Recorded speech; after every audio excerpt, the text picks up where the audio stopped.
Praise the lord. Welcome to showers of blessing. దేవుని కృపలో భద్రపరచబడి నూతన దినంలో ప్రవేశించాం. ఈనాటి దేవుని వాగ్దానం, నీవు నడుచు మార్గమంతటిలో నీ దేవుడైన యెహోవా నీకు తోడయుండును. For the lord your god will be with you wherever you go. యెహోషువ గ్రంథం 1వ అధ్యాయం 9వ వచనం. Praise God.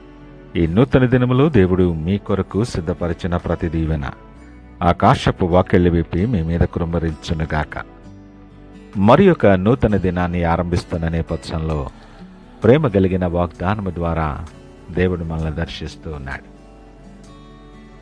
జీవితం అనేది ఒక సుదీర్ఘమైన ప్రయాణం. కొన్నిసార్లు ఈ ప్రయాణంలో మనం ప్రయాణించే దారులు ముళ్లతో నిండి ఉండొచ్చు. కొన్నిసార్లు ఎడారిలా ఎండమావులతో భయం కలిగించవచ్చు. నాకెవరున్నారు, నన్ను అర్థం చేసుకునే వాళ్ళు ఎవరు, కష్టాల్లో నా చేయి పట్టుకునేవారెవరు అని నీవు కుంగిపోతున్న పరిస్థితులు కూడా ఉండుండొచ్చు. ఈ ఉదయం నూతన దినాన్ని ఆరంభిస్తున్న నేపథ్యంలో దేవుని వాగ్దానం నీ హృదయాన్ని తట్టుతూ ఉంది. నీవు నడుచు మార్గం అంతటిలో నీ దేవుడైన యెహోవా నీకు తోడై ఉండను. ఈ మాట కేవలం యెహోషువకు మాత్రమే కాదు సుమా, ఈరోజు నువ్వు వేసే ప్రతి అడుగుకు దేవుడిస్తున్న భరోసా. ఈ ఉదయకాల ధ్యానం నీ ఒంటరి ధనాన్ని పారద్రోలి నిన్ను ఒక అజేయమైన శక్తితో నింపబోతుంది. ఈ వచనంలోని ఆత్మీయ అర్థాలను మనం గ్రహించటానికి సిద్ధపడితే, నువ్వు నడిచే మార్గం అంతటిలో అంటే దేవుడు కేవలం ప్రార్థనా గదిలోనో ఆదివారం చర్చిలోనూ ఉండేవాడు కాదు. నీవు నీ పని స్థలానికి వెళ్ళినా, నీ కార్యాలయానికి వెళ్ళినా, అనారోగ్యంతో ఆసుపత్రిలో ఉన్నా, లేదా సమస్యల సుడిగుండంలో నువ్వు చిక్కుబడి ఉన్నా ఆయన నీతోనే ఉన్నాడు. ఆయన తోడు అనేది నిరంతరమైనటువంటిది. ఆయన ఎవరో పరాయి దేవుడు కాదు, నీ దేవుడైన యెహోవా. ఆయన నీ స్వంత దేవుడు, నిన్ను సృష్టించినటువంటి తండ్రి. ఒక తండ్రి తన బిడ్డ చేయి పట్టుకొని నడిపించినట్లు ఆ సృష్టికర్త నీ ప్రక్కనే నడుస్తూ ఉన్నాడు. ఆయన ఎప్పుడూ నీకు తోడుగా ఉంటాడు. ఆయన తోడు ఉంటే నీకు అపజయానికి తావే లేదు సుమా. ఈ మాటలు వింటున్న ప్రియ దేవుని జనాంగమా, ఈరోజు నువ్వెందుకు భయపడుతున్నావో తెలుసా? నీ ప్రక్కనే నీతో పాటు ఉన్న దేవుణ్ణి చూడకుండా నీ ముందున్న సమస్యలనే చూస్తున్నావు.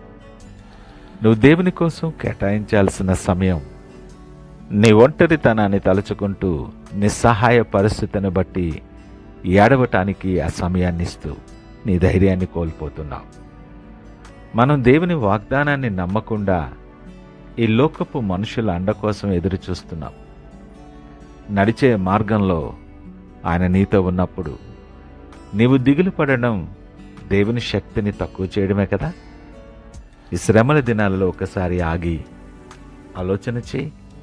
నువ్వు దేవుని హస్తాన్ని పట్టుకున్నావా, లేక లోకపు చేయి కొరకు వెతుకుతున్నావో? పశ్చాత్తాపం అంటే, ప్రభువా నీవు నాతో ఉన్నావని నమ్మలేకపోయినా నా అవిశ్వాసాన్ని క్షమించు అని వేడుకోవటం. అలనాడు ఇశ్రాయేలీల ముందు మేఘస్తంభం, అగ్నిస్తంభం ఉన్నట్లు నీ ప్రయాణంలో దేవుని వాక్యం నీకు వెలుగునిస్తుంది. ఈ 40 రోజులు నీ భయాలన్నీ విడిచిపెట్టి దేవుని సన్నిధిని అనుభవించటానికి సిద్ధపడాలి. ఎప్పుడైతే నువ్వు ప్రభువా నీవు నాతో ఉన్నావు, నాకు భయం లేదు అని ప్రకటించగలుగుతావో అప్పుడే ఆ క్షణంలోనే నీ ఆత్మ నూతనపరచబడుతుంది. దేవుని తోడు నీతో ఉంటే మరణపు ఛాయలు గల లోయలో కూడా నువ్వు క్షేమంగా ఉంటావు. ఈరోజే నీవు ఆయన సాన్నిధ్యాన్ని గుర్తించగలిగితే నీ ప్రయాణం ఆశీర్వాదకరంగా మారుతుంది. నీవు పొందుకోబోయే గొప్ప దీవెనలకు దైవికమైన ఆయన తోడే నీకు భద్రత. అనేకమైన అననుకూల పరిస్థితుల మధ్య గందరగోళంలో చిక్కుకున్నావేమో ప్రియ దేవుని జనాంగమా. నీవు నడిచే మార్గం అంతటిలో దేవుడు నీకు తోడున్నప్పుడు ఏ కీడు కూడా నీ దరిదాపులకు రాదు.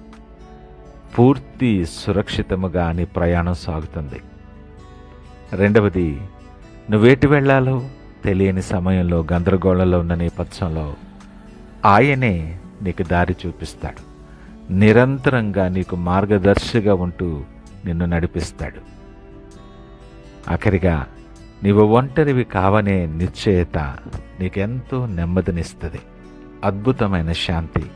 నువ్వెప్పటికీ ఒంటరివి కాదు. నీతో పాటు సర్వశక్తుడైనటువంటి దేవుడు నీతో పాటు ఉన్నాడన్న మాట గొప్ప నెమ్మదిని, ధైర్యాన్ని కలుగు చేస్తుంది. నీ ప్రయాణం ఎటువైపు అయినా, నువ్వెవరివైనా, ఏ పరిస్థితుల్లో ఉన్నా దేవుడు నీ పక్కనే ఉన్నాడు. నువ్వు వెళ్ళే ప్రతి అడుగులో ఆయన అడుగు ఉంది సుమా. ఇక భయపడటం ఎందుకు? ధైర్యంగా ముందుకి కొనసాగిపో. దేవుడు నీతో వస్తున్నాడు. ఒకవేళ ఈ మాటలు వింటున్న నీవు ఒంటరితనంతో బాధపడుతున్నావేమో, ఎవరూ లేరని కృంగిపోతున్నావేమో, ఆయన వైపు చూడటానికి ఇష్టపడు. ప్రభువా, నా మార్గం అంతటిలో నీవు నాతో ఉన్నానని నేను నమ్ముచున్నానయ్యా అని నా చేయి పట్టుకుని నన్ను నడిపించమని చేతులెత్తి నీ చేతిని ఆయన చేతులకు అప్పగించు. ఆయన దగ్గరికి వచ్చేవారిని ఎంత మాత్రము త్రోసివేయని దేవుడు నీ ప్రార్థన ఆలకిస్తున్నాడు. ఈ నూతన దినాన్ని సంపూర్ణ విశ్వాసముతో ప్రార్థిస్తూ దినాన్ని ఆరంభిద్దామా? ప్రార్థించుకుందాం. పరిశుద్ధుడు, ప్రేమ నమ్మకమైన మా యేసయ్య స్తోత్రాలు. ఈ ఉదయకాల సమయం నాతో మాతో మీరు సూటిగా మాట్లాడి మమ్మల్ని బలపరిచినందుకు నీకు వందనాలు ప్రభా. అవునయ్యా, మేము నడిచే ప్రతి మార్గములో నీవు మాకు తోడుగా ఉంటానని ఇచ్చిన వాగ్దానాన్ని బట్టి అయా నిన్ను స్తుతిస్తూ ఘనపరుస్తున్నాం, కృతజ్ఞతాస్తుతులు తెలియచేస్తున్నాం. మాలో ఉన్న భయాన్ని, ఒంటరితనాన్ని తీసివేసి నీ సన్నిధిలో మమ్మలను నూతనపరచమని ప్రార్థన చేస్తున్నాం. నీ తోడుతో మేము జయశీలురుగా సాగిపోయే కృపను మాకు అనుగ్రహించి అనేక మందికి సాక్షులుగా మీకు మహిమకరముగా మమ్మలను వాడుకొని బలపరచమని సకల మహిమ, ఘనత, ప్రభావాలు మీకే ఆరోపిస్తూ యేసు పరిశుద్ధ నామమున అడుగుచున్నాం తండ్రి. ఆమేన్. God bless you.